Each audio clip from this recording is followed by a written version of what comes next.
سورہ یوسف کا اردو ترجمہ۔ الف لام را۔ حقیقی معنی اللہ اور رسول صلی اللہ علیہ وآلہ وسلم ہی بہتر جانتے ہیں۔ یہ روشن کتاب کی آیاتیں ہیں۔ بے شک ہم نے اس کتاب کو قرآن کی صورت میں بزبان عربی اتارا تاکہ تم اسے براہ راست سمجھ سکو۔ اے حبیب، ہم آپ سے ایک بہترین قصہ بیان کرتے ہیں اس قرآن کے ذریعے جسے ہم نے آپ کی طرف وحی کیا ہے، اگرچہ آپ اس سے قبل اس قصے سے بے خبر تھے۔ وہ قصہ یوں ہے، جب یوسف علیہ السلام نے اپنے باپ سے کہا، اے میرے والد گرامی، میں نے خواب میں 11 ستاروں کو اور سورج اور چاند کو دیکھا ہے، میں نے انہیں اپنے لیے سجدہ کرتے ہوئے دیکھا ہے۔ انہوں نے کہا، اے میرے بیٹے، اپنا یہ خواب اپنے بھائیوں سے بیان نہ کرنا، ورنہ وہ تمہارے خلاف کوئی پرفریب چال چلیں گے۔ بے شک شیطان انسان کا کھلا دشمن ہے۔ اسی طرح تمہارے رب تمہیں بزرگی کے لیے منتخب فرما لے گا اور تمہیں باتوں کے انجام تک پہنچنے یعنی خوابوں کی تعبیر کا علم سکھائے گا، اور تم پر اور اولاد یعقوب پر اپنی نعمت تمام فرمائے گا، جیسا کہ اس نے اس سے قبل تمہارے دونوں باپ یعنی پردادا اور دادا ابراہیم اور اسحاق علیہ السلام پر تمام فرمائی تھی۔ بے شک تمہارا رب خوب جاننے والا، بڑی حکمت والا ہے۔ بے شک یوسف علیہ السلام اور ان کے بھائیوں کے قصے میں پوچھنے والوں کے لیے بہت سی نشانیاں ہیں۔ وہ وقت یاد کیجئے جب یوسف علیہ السلام کے بھائیوں نے کہا کہ واقعی یوسف علیہ السلام اور اس کا بھائی ہمارے باپ کو ہم سے زیادہ محبوب ہے، حالانکہ ہم 10 افراد پر مشتمل زیادہ خوبی جماعت ہے۔ بے شک ہمارے والد ان کی محبت کی کھلی وار فنگی میں گم ہیں۔ اب یہی حال ہے کہ تم یوسف علیہ السلام کو قتل کر ڈالو یا دور کسی غیر معلوم علاقے میں پھینک آؤ، اس طرح تمہارے باپ کی توجہ خالصتاً تمہاری طرف ہو جائے گی، اور اس کے بعد تم توبہ کر کے صالحین کی جماعت بن جانا۔ ان میں سے ایک کہنے والے نے کہا، یوسف علیہ السلام کو قتل مت کرو اور اسے کسی تاریک کنویں کی گہرائی میں ڈال دو، اسے کوئی راہ گیر مسافر اٹھا لے جائے گا، اگر تم کچھ کرنے والے ہو تو یہ کرو۔ انہوں نے کہا، اے ہمارے باپ، آپ کو کیا ہو گیا ہے؟ آپ یوسف علیہ السلام کے بارے میں ہم پر اعتبار نہیں کرتے، حالانکہ ہم یقینی طور پر ان کے خیر خواہ ہیں۔ آپ اسے کل ہمارے ساتھ بھیج دیجئے، وہ خوب کھائے اور کھیلے، اور بے شک ہم اس کے محافظ ہیں۔ انہوں نے کہا، بے شک مجھے یہ خیال مغموم کرتا ہے کہ تم اسے لے جاؤ، اور میں اس خیال سے بھی خوفزدہ ہوں کہ اسے بھیڑیا کھا جائے اور تم اس کی حفاظت سے غافل رہو۔ وہ بولے، اگر اس بھیڑیا کھا جائے، حالانکہ ہم ایک قوی جماعت بھی موجود ہو، تو ہم تو بالکل ناکارہ ہوئے۔ پھر جب وہ اسے لے گئے اور سب اس پر متفق ہو گئے کہ اسے تاریک کنویں کی گہرائی میں ڈال دیں، تب ہم نے ان کی طرف وحی بھیجی، اے یوسف، پریشان نہ ہونا، ایک وقت آئے گا کہ تم یقیناً ان کا یہ کام جتلاؤ گے اور انہیں تمہارے بلند رتبے کا شعور نہیں ہوگا۔ اور وہ یوسف علیہ السلام کو کنویں میں پھینک کر اپنے باپ کے پاس رات کے وقت مکاری کا رونا روتے ہوئے آئے، کہنے لگے، اے ہمارے باپ، ہم لوگ دوڑ میں مقابلے کرنے چلے گئے اور ہم نے یوسف علیہ السلام کو اپنے سامان کے پاس چھوڑ دیا تو اسے بھیڑیے نے کھا لیا، اور اب آپ تو ہماری بات کا یقین بھی نہیں کریں گے اگرچہ ہم سچے ہی ہوں۔ اور وہ اس کی قمیص پر جھوٹا خون بھی لگا کر آئے۔ یعقوب علیہ السلام نے کہا، حقیقت یہ نہیں ہے، بلکہ تمہارے حاسد نفسوں نے ایک بڑا کام تمہارے لیے آسان اور خوشگوار بنا دیا جو تم نے کر ڈالا۔ پس اس حادثے پر صبر ہی بہتر ہے، اور اللہ ہی سے مدد چاہتا ہوں اس پر جو کچھ تم بیان کر رہے ہو۔ اور ادھر راہ گیروں کا ایک قافلہ آ پہنچا تو انہوں نے اپنا پانی بھرنے والا بھیجا، سو اس نے اپنا ڈھول اس کنویں میں لٹکایا۔ وہ بول اٹھا، خوشخبری ہو، یہ ایک لڑکا ہے، اور انہوں نے اسے قیمتی سامان تجارت سمجھتے ہوئے چھپا لیا، اور اللہ ان کاموں کو جو وہ کر رہے تھے خوب جاننے والا ہے۔ اور یوسف علیہ السلام کے بھائیوں نے جو موقع پر آ گئے تھے اسے اپنا بھگوڑا غلام کہہ کر انہیں کے ہاتھوں بہت کم قیمت گنتی کے چند درہموں کے عوض بیچ ڈالا، کیونکہ وہ راہ گیر اس یوسف علیہ السلام کے خریدنے کے بارے میں پہلے ہی بے رغبت تھے۔ پھر راہ گیروں نے اسے مصر لے جا کر بیچ دیا، اور مصر کے جس شخص نے اسے خریدا تھا اس کا نام قطیفار تھا، اور وہ بادشاہ مصر ریاح بن ولید کا وزیر خزانہ تھا۔ اسے عرف نام میں عزیز مصر کہتے تھے۔ اس نے اپنی بیوی زلیخا سے کہا، اسے عزت و اکرام سے ٹھہراؤ، شاید یہ ہمیں نفع پہنچائے یا ہم اسے بیٹا بنا لیں۔ اور اس طرح ہم نے یوسف علیہ السلام کو زمین مصر میں استحکام بخشا، اور یہ اس لیے کہ ہم ایسے باتوں کے انجام تک پہنچنا یعنی علم تعبیر رویا سکھائیں، اور اللہ اپنے کام پر غالب ہے، لیکن اکثر لوگ نہیں جانتے۔ اور جب وہ اپنے کمال شباب کو پہنچ گیا تو ہم نے اسے حکم نبوت اور علم تعبیر عطا فرمایا، اور اسی طرح ہم نیکوکاروں کو صلہ بخشا کرتے ہیں۔ اور اس عورت زلیخا نے، جس کے گھر میں وہ رہتے تھے، آپ سے آپ کی ذات کی شدید خواہش کی، اور اس نے دروازے بھی بند کر دیے اور کہنے لگی، جلدی آ جاؤ، میں تم سے کہتی ہوں۔ یوسف علیہ السلام نے کہا، اللہ کی پناہ، بے شک وہ جو تمہارا شوہر ہے میرا مربی ہے، اس نے مجھے بڑی عزت سے رکھا ہے، بے شک ظالم لوگ فلاح نہیں پائیں گے۔ یوسف علیہ السلام نے انکار کر دیا، اور بے شک اس زلیخا نے تو ان کا ارادہ کر ہی لیا تھا، شاید وہ بھی اس کا حسد کر لیتے اگر انہوں نے اپنے رب کی روشن دلیل کو نہ دیکھا ہوتا۔ اس طرح اس لیے کیا گیا کہ ہم ان سے تکلیف اور بے حیائی دونوں کو دور رکھیں، بے شک وہ ہمارے چنے ہوئے برگزیدہ بندوں میں سے تھے۔ اور دونوں دروازے کی طرف آگے پیچھے دوڑے، اور اس زلیخا نے ان کا قمیص پیچھے سے پھاڑ ڈالا، اور دونوں نے اس کے خاوند عزیز مصر کو دروازے کے قریب پا لیا، اور وہ فوراً بول اٹھی کہ اس شخص کی سزا جو تمہارے بیوی کے ساتھ برائی کا ارادہ کرے اور کیا ہو سکتی ہے سوائے اس کے کہ وہ قید کر دیا جائے یا اسے دردناک عذاب دیا جائے۔ یوسف علیہ السلام نے کہا، نہیں، بلکہ اس نے خود مجھ سے مطلب براری کے لیے مجھے پھسلانا چاہا، اور اتنے میں خود اس کے گھر والوں میں سے ایک گواہ نے، جو شیر خوار بچہ تھا، گواہی دے دی کہ اگر اس کا قمیص آگے سے پھٹا ہوا ہے تو یہ سچی ہے اور وہ جھوٹوں میں سے ہے، اور اگر اس کا قمیص پیچھے سے پھٹا ہوا ہے تو یہ جھوٹی ہے اور وہ سچوں میں سے ہے۔ پھر جب اس عظیم مصر نے ان کے قمیص دیکھا کہ وہ پیچھے سے پھٹا ہوا تھا تو اس نے کہا، بے شک یہ تم عورتوں کا فریب ہے، یقیناً تم عورتوں کا فریب بڑا خطرناک ہوتا ہے۔ اے یوسف، تم اس بات سے درگزر کرو، اور اے زلیخا، تو اپنے گناہ کی معافی مانگ، بے شک تو ہی خطا کاروں میں سے تھی۔ اور شہر میں عمرہ کی کچھ عورتوں نے کہنا شروع کر دیا کہ عزیز کی بیوی اپنے غلام کو اس سے مطلب براری کے لیے پھسلاتی ہے، اس غلام کی محبت اس کے دل میں گر گئی ہے، بے شک ہم اسے کھلی گمراہی میں دیکھ رہے ہیں۔ پس جب اس زلیخا نے ان کا مکرانہ باتیں سنی تو انہیں بلوا بھیجا اور ان کے لیے مجلس آراستہ کی، پھر ان کے سامنے پھل رکھ دیے اور ان میں سے ہر ایک کو ایک ایک چھری دے دی، اور یوسف علیہ السلام سے درخواست کی کہ ذرا ان کے سامنے سے ہو کر نکل جاؤ تاکہ انہیں بھی میری کیفیت کا سبب معلوم ہو جائے۔ سو جب انہوں نے یوسف علیہ السلام کے حسن زیبا کو دیکھا تو اس کے جلوہ جمال کی بڑائی کرنے لگی، اور وہ مدہوشی کے عالم میں پھل کاٹنے کے بجائے اپنے ہاتھ کاٹ بیٹھے، اور دیکھ لینے کے بعد بے ساختہ بول اٹھی، اللہ کی پناہ، یہ تو بشر نہیں ہے، یہ تو بس کوئی برگزیدہ فرشتہ ہے، یعنی عالم بلا سے اترا ہوا نور کا پیکر ہے۔ زلیخا کی تدبیر کامیاب ہو گئی، تب وہ بولی، یہی وہ پیکر نور ہے جس کے بارے میں تم مجھے ملالت کرتی تھی، اور بے شک میں نے ہی اپنی خواہش کی شدت میں اسے پھسلانے کی کوشش کی، مگر وہ سراپا عصمت ہی رہا، اور اگر اب بھی اس نے وہ نہ کیا جو میں اسے کہتی ہوں تو وہ ضرور قید کیا جائے گا، اور وہ یقیناً بے آبرو کیا جائے گا۔ اب زنان مصر بھی زلیخا کی ہم نوا بن گئی تھی۔ یوسف علیہ السلام نے سب کی باتیں سن کر عرض کیا، اے میرے رب، مجھے قید خانہ اس کام سے کہیں زیادہ محبوب ہے جس کی طرف یہ مجھے بلاتی ہیں، اور اگر تو نے ان کے مکر کو مجھ سے نہ پھیرا تو میں ان کی باتوں کی طرف مائل ہو جاؤں گا اور میں نادانوں میں سے ہو جاؤں گا۔ سو ان کے رب نے ان کی دعا قبول فرما لی اور عورتوں کے مکر و فریب کو ان سے دور کر دیا، بے شک وہی خوب سننے والا، خوب جاننے والا ہے۔ پھر انہیں یوسف علیہ السلام کی پاک بازی کی نشانیاں دیکھ لینے کے بعد بھی یہی مناسب معلوم ہوا کہ اسے ایک مدت تک قید کر دیں تاکہ عوام میں اس واقعے کا چرچا ختم ہو جائے۔ اور ان کے ساتھ دو جوان بھی قید خانے میں داخل ہوئے۔ ان میں سے ایک نے کہا، میں نے اپنے آپ کو خواب میں دیکھا ہے کہ میں انگور سے شراب نچوڑ رہا ہوں، اور دوسرے نے کہا، میں نے اپنے آپ کو خواب میں دیکھا کہ میں اپنے سر پر روٹیاں اٹھائے ہوئے ہوں، ان میں سے پرندے کھا رہے ہیں۔ اے یوسف، ہمیں اس کی تعبیر بتائیے، بے شک ہم آپ کو نیک لوگوں میں سے دیکھ رہے ہیں۔ یوسف علیہ السلام نے کہا، جو کھانا روز تمہیں کھلایا جاتا ہے وہ تمہارے پاس آنے بھی نہ پائے گا کہ میں تم دونوں کو اس کی تعبیر تمہارے پاس اس کے آنے سے قبل بتا دوں گا۔ یہ تعبیر ان علوم میں سے ہے جو میرے رب نے مجھے سکھائے ہیں۔ بے شک میں نے اس قوم کا مذہب شروع ہی سے چھوڑ رکھا ہے جو اللہ پر ایمان نہیں لاتے اور وہ آخرت کے بھی منکر ہیں، اور میں نے تو اپنے باپ دادا ابراہیم اور اسحاق اور یعقوب علیہ السلام کے دین کی پیروی کر رکھی ہے۔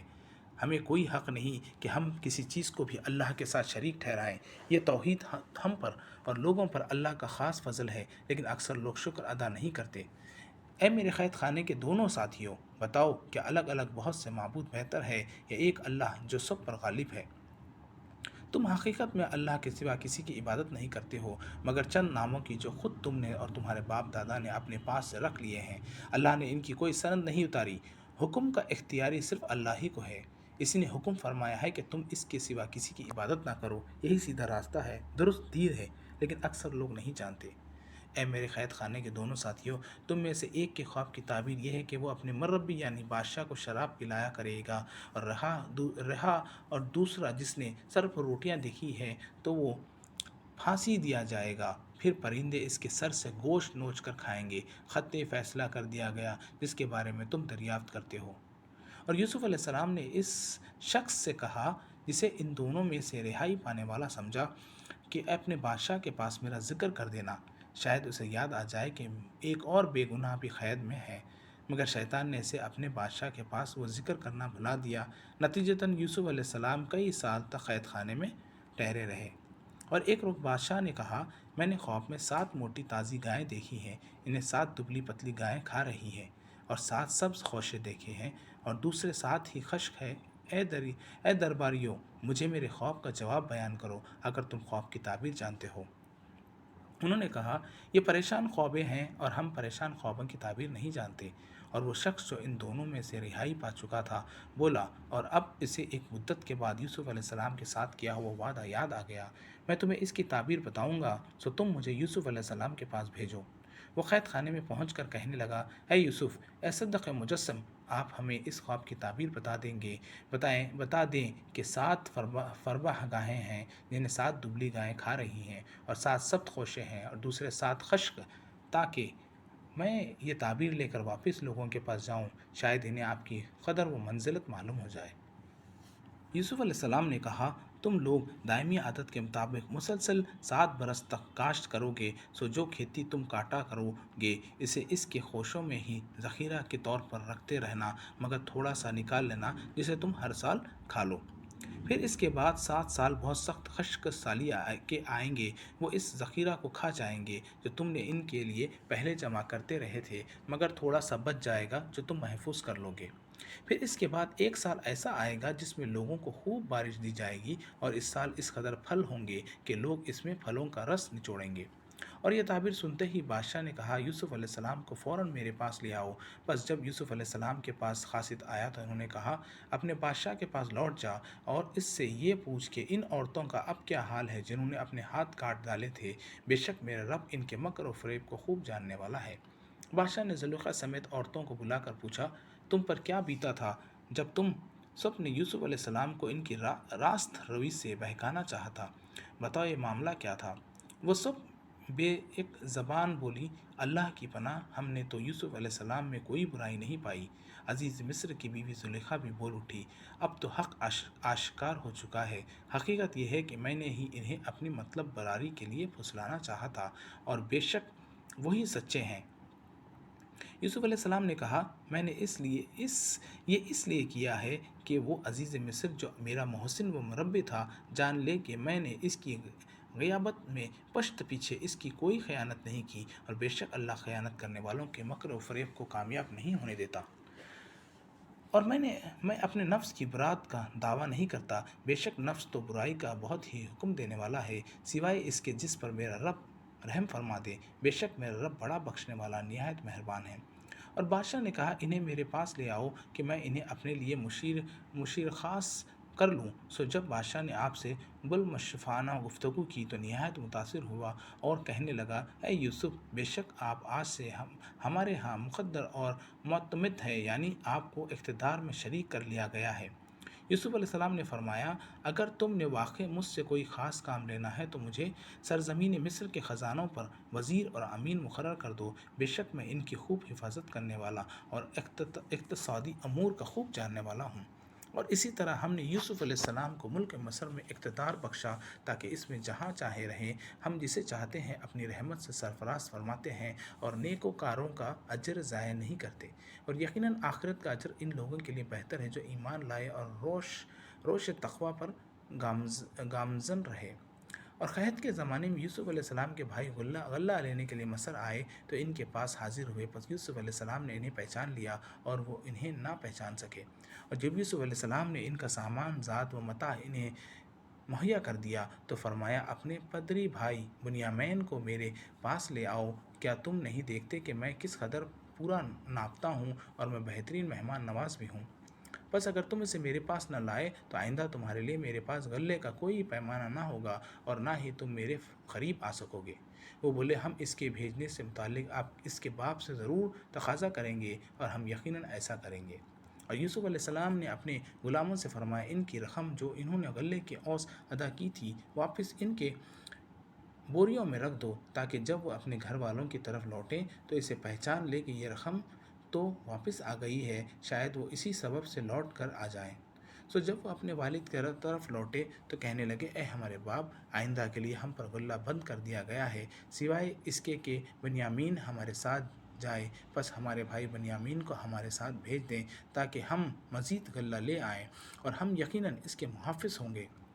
یعقوب علیہ السلام نے فرمایا، کیا میں اس کے بارے میں بھی تم پر اسی طرح اعتماد کر لوں جیسے اس سے قبل میں نے اس کے بھائی یوسف علیہ السلام کے بارے میں تم پر اعتماد کر لیا تھا؟ تو اللہ ہی بہتر حفاظت فرمانے والا ہے اور وہی سب مہربانوں سے زیادہ مہربان ہے۔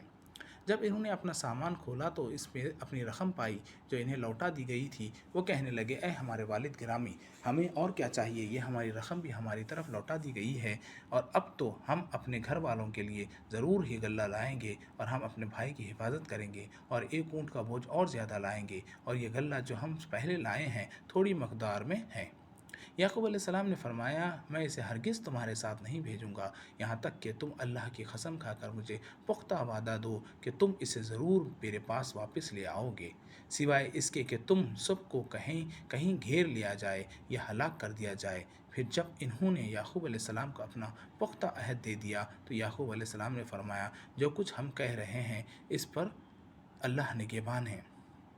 اور فرمایا، اے میرے بیٹو، شہر میں ایک دروازے سے داخل نہ ہونا بلکہ مختلف دروازوں سے تقسیم ہو کر داخل ہونا، اور میں تمہیں اللہ کے امر سے کچھ نہیں بچا سکتا کہ حکم تقدیر صرف اللہ ہی کے لیے ہے، میں نے اسی پر بھروسہ کیا ہے اور بھروسہ کرنے والوں کو اسی پر بھروسہ کرنا چاہیے۔ اور جب وہ مصر میں داخل ہوئے، جس طرح ان کے باپ نے انہیں حکم دیا تھا، وہ حکم انہیں اللہ کی تقدیر سے کچھ نہیں بچا سکتا تھا، مگر یہ یعقوب علیہ السلام کے دل کی ایک خواہش تھی جسے اس نے پورا کیا، اور اس خواہش کی تدبیر کو لغو بھی نہ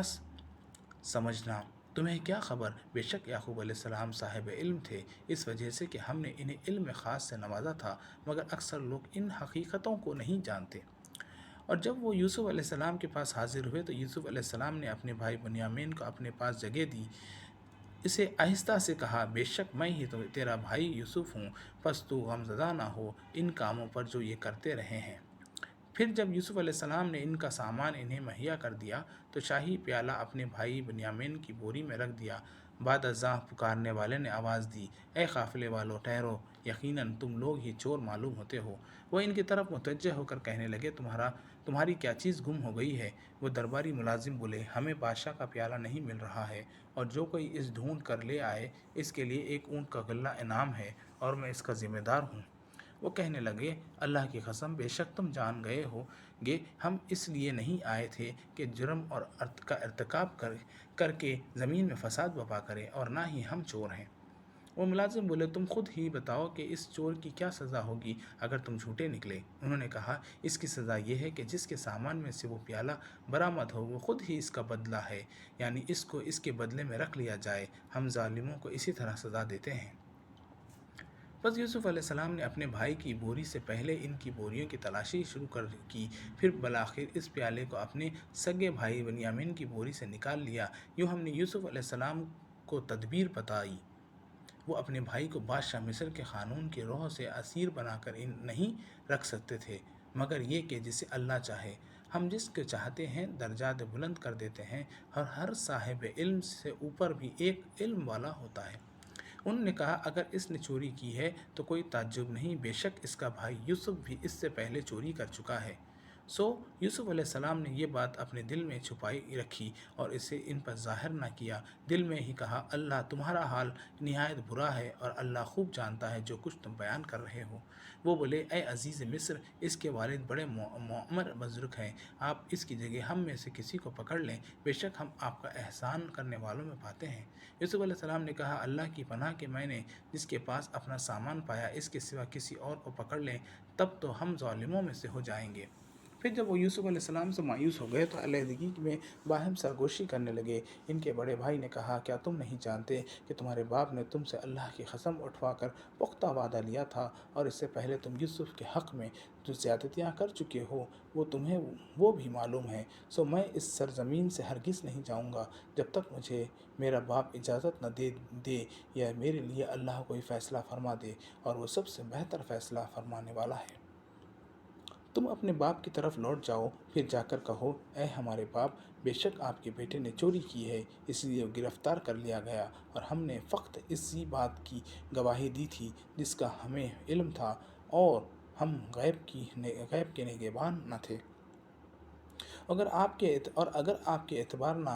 اعتبار نہ آئے تو اس بستی والوں سے پوچھ لیں جس میں ہم تھے، اور اس قافلے والوں سے معلوم کر لیں جس میں ہم آئے ہیں، اور بے شک ہم اپنے قول میں یقیناً سچے ہیں۔ یعقوب علیہ السلام نے فرمایا ایسا نہیں، بلکہ تمہارے نفسوں نے یہ بات تمہارے لیے مرغوب بنا دی ہے، اب صبر ہی اچھا ہے، قریب ہے کہ اللہ ان سب کے میرے پاس لے آئے، بے شک وہ بڑا علم والا بڑی حکمت والا ہے۔ اور یعقوب علیہ السلام نے ان سے منہ پھیر لیا اور کہا ہائے افسوس یوسف علیہ السلام کی جدائی پر، اور ان کی آنکھیں غم سے سفید ہو گئی، وہ غم کے ضبط کیے ہوئے تھے۔ وہ بولے اللہ کی قسم آپ ہمیشہ یوسف ہی کو یاد کرتے رہیں گے یہاں تک کہ آپ قریب مرگ ہو جائیں گے یا آپ وفات پا جائیں گے۔ انہوں نے فرمایا میں تو اپنی پریشانی اور غم کی فریاد صرف اللہ کے حضور کرتا ہوں، اور میں اللہ کی طرف سے وہ کچھ جانتا ہوں جو تم نہیں جانتے۔ اے میرے بیٹو جاؤ، کہیں سے یوسف علیہ السلام اور اس کے بھائی کی خبر لے آؤ، اور اللہ کی رحمت سے مایوس نہ ہو، بے شک اللہ کی رحمت سے صرف وہی لوگ مایوس ہوتے ہیں جو کافر ہیں۔ جب وہ دوبارہ یوسف علیہ السلام کے پاس حاضر ہوئے تو کہنے لگے اے عزیز مصر، ہم پر اور ہمارے گھر والوں پر مصیبت آن پڑی ہے، ہم شدید قحط میں مبتلا ہیں، اور ہم یہ تھوڑی سی رقم لے کر آئے ہیں، تو اس کے بدلے ہمیں غلہ کا پورا ناب دے دیں، اور اس کے علاوہ ہم پر کچھ صدقہ بھی کر دیں، بے شک اللہ خیرات کرنے والوں کو جزا دیتا ہے۔ یوسف علیہ السلام نے فرمایا کیا تمہیں معلوم ہے کہ تم نے یوسف اور اس کے بھائی کے ساتھ کیا سلوک کیا تھا؟ کیا تم اس وقت ناداں تھے؟ وہ بولے کیا واقعہ، تم ہی یوسف ہو؟ انہوں نے کہا ہاں میں یوسف ہوں، اور یہ میرا بھائی ہے، بے شک اللہ نے ہم پر احسان فرمایا ہے، یقیناً جو شخص اللہ سے ڈرتا ہے اور صبر کرتا ہے تو بے شک اللہ نیکوکاروں کا اجر ضائع نہیں کرتا۔ وہ بول اٹھے اللہ کی قسم بے شک اللہ نے آپ کو ہم پر فضیلت دی ہے، اور یقیناً ہم ہی خطا کار تھے۔ یوسف علیہ السلام نے فرمایا آج کے دن تم پر کوئی ملامت اور گرفت نہیں ہے، اللہ تمہیں معاف فرما دے، اور وہ سب مہربانوں سے زیادہ مہربان ہیں۔ میرا یہ قمیص لے جاؤ، اسے میرے باپ کے چہرے پر ڈال دینا، وہ بینا ہو جائیں گے، اور پھر اپنے سب گھر والوں کو میرے پاس لے آؤ۔ اور جب قافلہ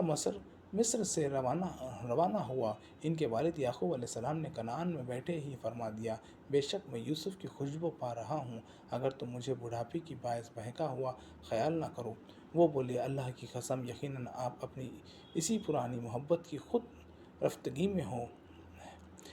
پھر جب خوشخبری سنانے والا آ پہنچا، اس نے وہ قمیص یعقوب علیہ السلام کے چہرے پر ڈال دیا تو اسی وقت ان کی بینائی لوٹ آئی۔ یعقوب علیہ السلام نے فرمایا کیا میں تم سے نہیں کہتا تھا کہ بے شک میں اللہ کی طرف سے وہ کچھ جانتا ہوں جو تم نہیں جانتے؟ وہ بولے اے ہمارے باپ، ہمارے لیے اللہ سے ہمارے گناہوں کی مغفرت طلب کیجیے، بے شک ہم ہی خطا کار تھے۔ یعقوب علیہ السلام نے فرمایا میں عنقریب تمہارے لیے اپنے رب سے بخشش طلب کروں گا، بے شک وہی بڑا بخشنے والا نہایت مہربان ہے۔ پھر جب وہ سب افراد خانہ یوسف علیہ السلام کے پاس آئے تو یوسف علیہ السلام نے شہر سے باہر آ کر ہزارہ سواریوں، فوجیوں اور لوگوں کے ہمراہ شاہی جلوس کی صورت میں ان کا استقبال کیا، اور اپنے ماں باپ کو تعظیماً اپنے قریب جگہ دی یا انہیں اپنا گلے سے لگا لیا، اور خوش آمدید کہتے ہوئے فرمایا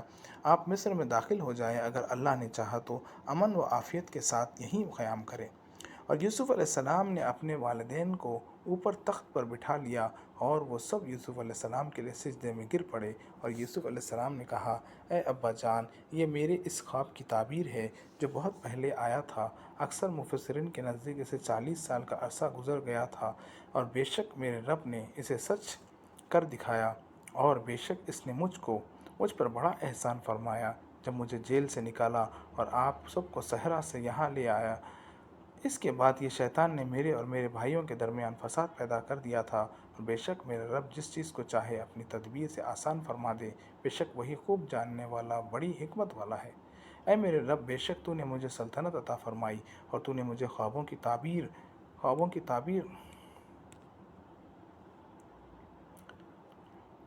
اور اے میرے رب، بے شک تو نے مجھے سلطنت عطا فرمائی اور تو نے مجھے خوابوں کی تعبیر کے علم سے نوازا۔ اے آسمانوں اور زمین کے پیدا فرمانے والے، تو دنیا میں بھی میرا کارساز ہے اور آخرت میں بھی مجھے حالت اسلام پر موت دینا اور مجھے صالح لوگوں کے ساتھ